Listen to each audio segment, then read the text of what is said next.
Hi, I'm Tom Lang, moderator of St. Andrew Christian Church, and I'm grateful that the Stewardship Committee has asked me to share a few thoughts with you today. I'm grateful to the committee because they've reminded me to consider the importance of stewardship, which is more than the very important means by which we financially support the work of the church. It's also a habit of our hearts as an expression of our gratitude for God's gifts. I needed this reminder from the committee, and I need it from time to time, as I think we all do. Let me just share a few of the things for which I'm grateful to our church and to the deep traditions of the gospel that our church holds dear. I'm thankful for the founders of this church, who built something from the ground up which was deeply needed, a house of worship where all means all. I'm thankful for the delightful and spirited and spiritual children of this church and for their families who introduced them to the joys of this congregation. I'm thankful for the green space and the plants and the flowers and the wildlife that surrounds us and grants us the gift of witnessing the miracle of each opening blossom and the music of each songbird. And I brought my own songbird with me to help me, but he doesn't seem to want to sing, so I'll try him again.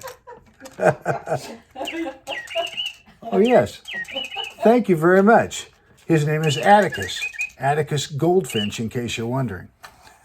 I'm thankful for the music leadership of this church as well, that honors our deep love for traditional songs, as well as the stirring creativity of more contemporary offerings.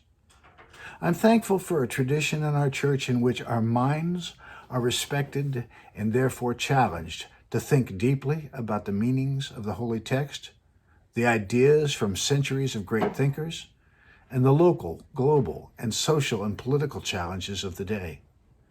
I am thankful for more things than I can count, both here at St. Andrew and in my life, and my thankfulness expands my understanding of stewardship to include the call that God makes to all of us, to do for others what God has done for us, to do what Christ has taught us to do, to love, to share, and to care about the lives of the community and all of God's people. Thank you for the acts of stewardship you practice each day, for your children and family, for your community and our church, and for people in need everywhere. Thank you. Good afternoon, St. Andrew Christian Church. I wanted to share a little word with you, kind of a little funny word to start with. Got my phone here and I have a picture. On March 11th of 2020, most of you know the game show Jeopardy. On March 11th, there was a answer/question from the game that involved our own denominational history. And the question on Jeopardy that day, well, the answer was, a Protestant group promoting Christian unity is called These of Christ, DOC for short.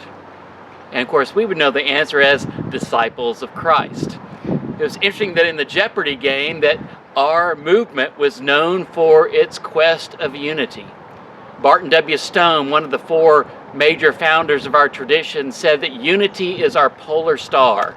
The idea that that star is the anchor of our tradition, our anchor of understanding self is found in unity with one another.